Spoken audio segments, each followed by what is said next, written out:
अस्सलाम वालेकुम व्यूवर्स, कैसे हैं आप सब। Welcome to my channel Nisa kitchen and creation.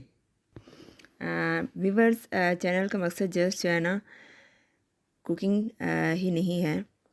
इसमें हम निटिंग भी सीखेंगे इंशाल्लाह और स्टिचिंग कटिंग वगैरह भी सीखेंगे। तो आज हम सीखते हैं कि क्रोशिया हम कैसे स्टार्ट करते हैं, स्लिप नोट हम कैसे लगाते हैं और साथ ही चैन कैसे बनाते हैं। क्रोशिया के लिए सबसे पहले हम एक लूप तैयार करेंगे। इसके लिए जो है ना सिंपली हम छोटी सी एक गिरा लगा लेंगे और इस गिरा में से हम धागे को, जो पीछे वाला धागा है उसको हम आहिस्ता से निकाल लेंगे। समझे कि ये आपकी एक फ़र्स्ट लूप तैयार है, फ़र्स्ट चैन तैयार है, जिसमें से आप अपने क्रोशिया की हुक को निकाल सकते हैं। दोबारा से देख लीजिएगा, हमने इसको खोल दिया और दोबारा हमने आपकी आसानी के लिए दोबारा हमने कोशिश की कि हम दोबारा इसको आपको निकाल के दिखाएं। बस इजी मेथड है, आपको एक बार गौर से देखना है। जब आप एक बार क्रोशिया जो है ना धागे में से निकालना सीख जाएंगे तो आगे चीज़ें इंशाल्लाह आसान हो जाएंगी। ऐसे तो इसके बहुत सारे मेथड हैं, लेकिन ये सबसे आसान है नए सीखने वालों के लिए, कि उनके लिए जो है ना जिनको अभी जिन्होंने क्रोशिया को पकड़ना भी नहीं सीखा। क्रोशिया को आप जैसे भी पकड़ें, एक कलम की तरह, जैसे आप एक पेन को पकड़ते हैं, आपको जैसे इजी लगे, उल्टा पकड़ें या सीधा पकड़ें, इससे कोई फ़र्क नहीं पड़ता। जस्ट जो है ना आपने ये देखना है कि आप इजीली हुक को कैसे लूप में से निकाल सकते हैं।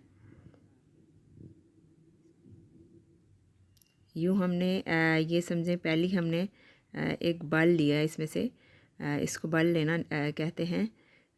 दोबारा हम देखते हैं, एक लूप और निकाली हमने, इसमें से एक चैन और बन गई। बहुत ही आसान है, एक बार आप गौर से इसको देख लें, प्रैक्टिकली करके जो है ना चेक करेंगे तो आपके लिए और भी ज़्यादा आसानी हो जाएगी। धागे को आप जो है ना उंगली पर लपेट लें और ना ही बहुत ज़्यादा कस के लपेटें, ना ही जो है ना इस इतना ढीला छोड़ें कि आपके लिए हुक निकालना मुश्किल हो जाए। जैसे ही धागा आपको बहुत ज़्यादा टाइट लगे तो आप जो है ना उंगली से इसको हटा सकती हैं। आसानी के लिए इसको थोड़ा सा ढीला छोड़ सकती हैं। एक बार फिर से हम निकाल के देखते हैं। बहुत ही आसान है। थोड़ी सी जो है ना आपकी गिरफ्त की बात है कि आप उसको एक बार मज़बूत कर लें तो आपके लिए आगे आसानी हो जाएगी।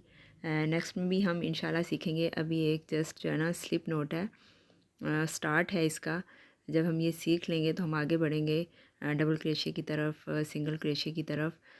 इसके अलावा हम राउंड सर्कल बनाएंगे, जो कि टोपी के लिए बनाया जाता है।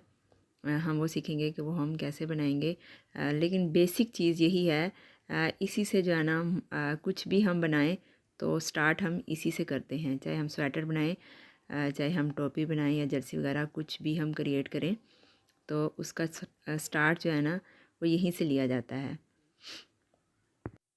एक बार आप ये सीख जाएं तो इंशाल्लाह आगे आपके लिए आसानी हो जाएगी। ये थोड़ा सा पीछे से हम इसको हटा लें, क्योंकि उंगली पे लपेटा हुआ था तो वो भी दरमियान में पीछे वाला हिस्सा भी आ गया।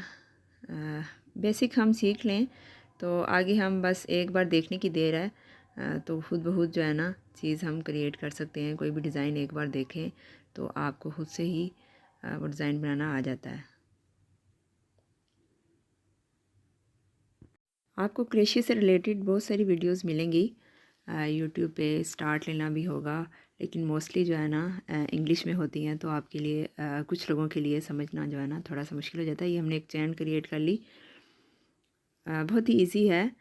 आप देखेंगे कि वी टाइप में जो है ना, जैसे हम स्टार्ट में जो है ना बहुत पहले हाथ की कढ़ाई में जो है ना ये स्टाइल बना करता था, हम सुई से ऐसे धागा निकालते थे। तो मेन चीज़ हमने सीख ली। व्यूवर्स, काइंडली चैनल को सब्सक्राइब और शेयर ज़रूर कर दीजिएगा। अगर आपको मेरी वीडियो अच्छी लगे तो प्लीज़ आगे शेयर भी कर दीजिएगा। अल्लाह हाफिज़। Thank you so much.